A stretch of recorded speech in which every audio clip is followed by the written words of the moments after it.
new and improved electric scrubby. On the scrubby end of the tool, I've cut it off to give it a nice fresh rough cut, and then used a file to make some cross hashes so that the green scrubby sticks to the stick.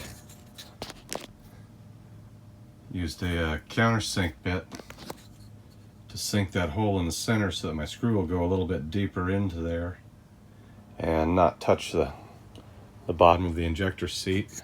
I've also modified the screw a little bit on the disc sander, made that head smaller, and folded over some new scrubbies ready to go in. Cut this end off, sanded it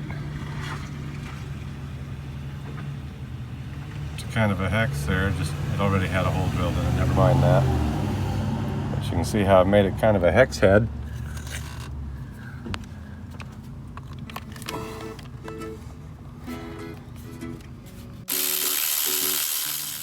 I think that should polish the injector seat quite well.